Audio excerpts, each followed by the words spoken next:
Mikel, a point, but I imagine the talking point was the equaliser. Was it a foul? I haven't seen the action again, but that decision has been made. It's 2-2.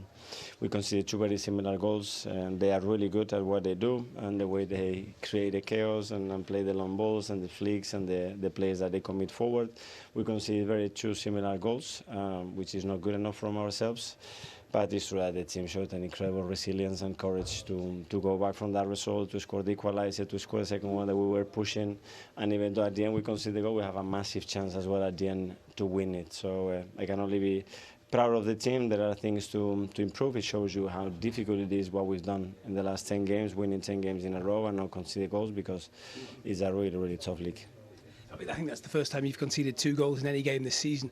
It was a very different type of game, wasn't it? It wasn't perhaps the most pleasing on the eye. It was quite attritional. It was very stop-start. Did that hamper your team a bit? I think it was 18 minutes, I didn't know. So that tells you the story of the game. But you have to play those games. Every team is going to try to play in their strengths.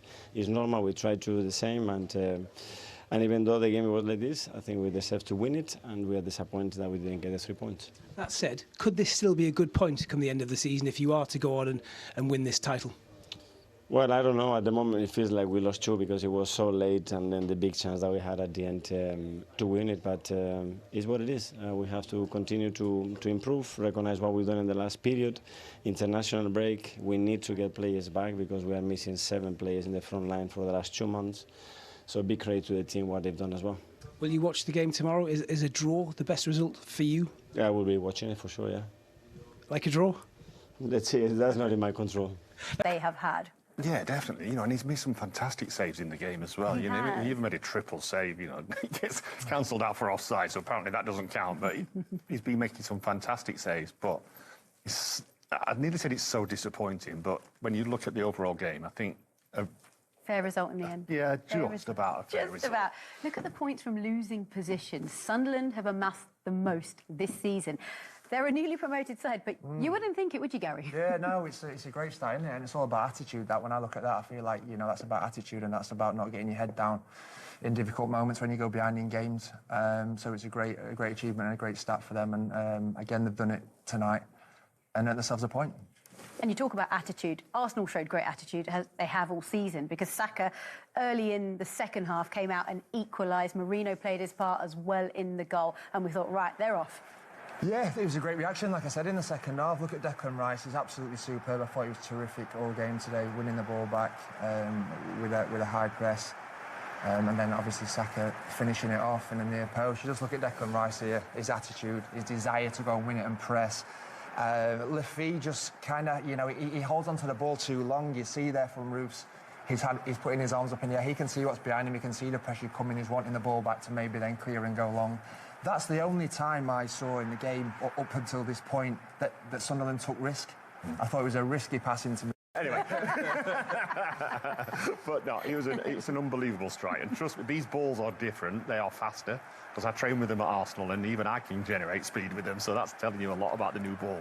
And sometimes when the game's so tight and you're looking for players to kind of, to do something special, and that was a real special goal. Yeah. That was a fantastic hit from Trossard. And despite the fact it's 2-2, in the 94th minute, Arsenal still had a chance, didn't they?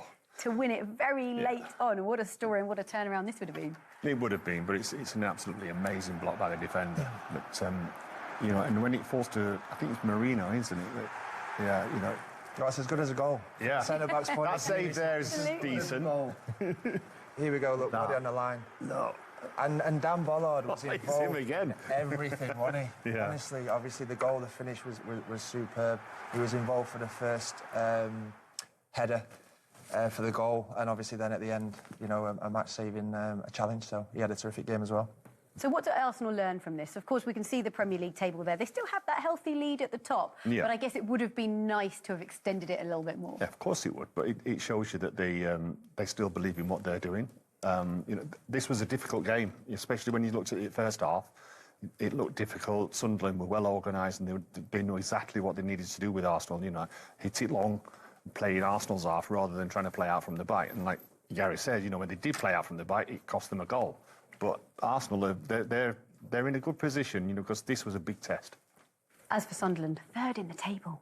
How are they doing this? Yeah, dreamland. Yeah, like I said, attitude, the way they're playing, unbeaten at home. They're obviously generating the atmosphere at home. The fans are obviously loving the life in the Premier League this season. Well organised team, you know, doing very, very well. So, but we said about Arsenal as well. It was important if they didn't win to not lose. 7 points clear. You know, they're in a good position. They certainly are. OK, we move on because our next stop... Arsenal's winning run, 10 on the bounce in all competitions, has come to an end at the Stadium of Light thanks to Brian Brobby's late equaliser. 90 plus 4 minutes on the clock. 3 goals conceded all season and 2 in one evening at the Stadium of Light. Granit Xhaka, the former Arsenal man, delighted to help steer his side to a point that takes them up to 3rd in the table. This is the Sunderland equaliser, Gary. Is it inevitable almost that Dan Ballard's in the mix again? Yeah, interesting how he's up there again, isn't it? You know, we spoke about having to find a way to create chances against Arsenal because they are a unique test.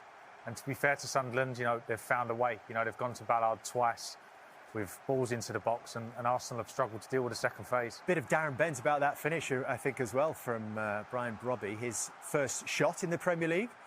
And his first goal. You know, it's almost one of those where, to be fair, the goalkeeper's made a decision for him and it's a really, really nice finish.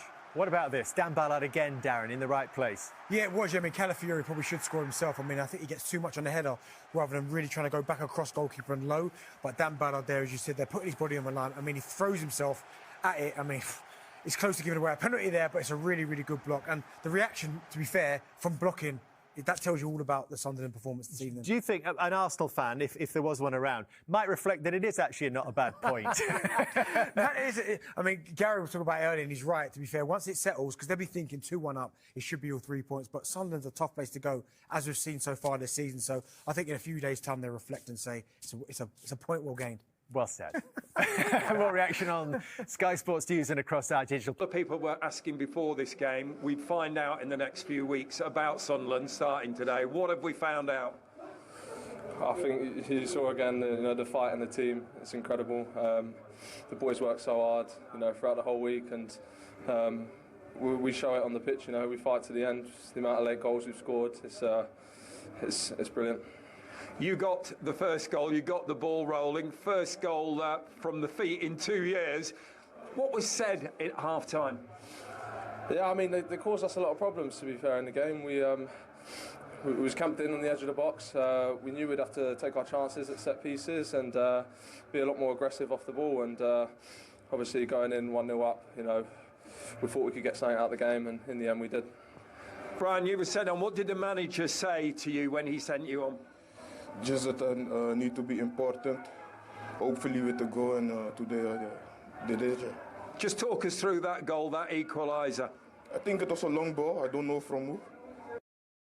But then the big man with a good header, and I was at the right place. Win the second one, and then a great touch and finish from big Dan Ballard. I'm sure he enjoyed that moment. Finishing like a striker, and the first time he's done that with his feet, Darren, for 2 years. Yeah, it's a really, really good finish. I mean, what I like about it is the ball goes over his head, and he turns like he's an attacker. He senses that there might be something building behind him, but the first touch is brilliant, and it's just one of those, when you're that close, just smash it as hard as you can. I mean, you can quite clearly see here, it's a really good first touch. Little bit of swaz off the side of his foot, but when you're that close, it doesn't need to be a clean contact. He hits the target, and it goes in, and it's a really, really good finish. What a story for Dan Ballard, who's enjoying the best period of his career right now, that is for sure. What have you made of Arsenal going forward, though? Lack of ideas. I mean, and that was always the question around Arsenal, that if they weren't creating chances from set plays, could they find other ways to open teams up? And I think they've really struggled this first half. I think there's been a real lack of movement. There's been no patterns of play. And it almost feels like if they are going to get back into it, it's going to be a situation like that, where it goes into the box, there's a little bit of a fight ball, it pops down, and someone finishes it off. But from that range there, Saliba is good enough to hit the target. We've seen Dan Ballard do it the other end. That's, in some respects, an easier finish. How do you see it, Gary, from Arsenal's perspective? I think their biggest test so far this season, second half. I think Sunderland are well-drilled, well set up. They've got the lead. Arsenal look like they're going to throw balls in the box, but Sunderland look well equipped to deal with that. So I think it's a big half-time and second half for Mikel and Arsenal. I think it's going to take some doing. But champions normally find a way. So if you want to be champions this year, you need to find a way.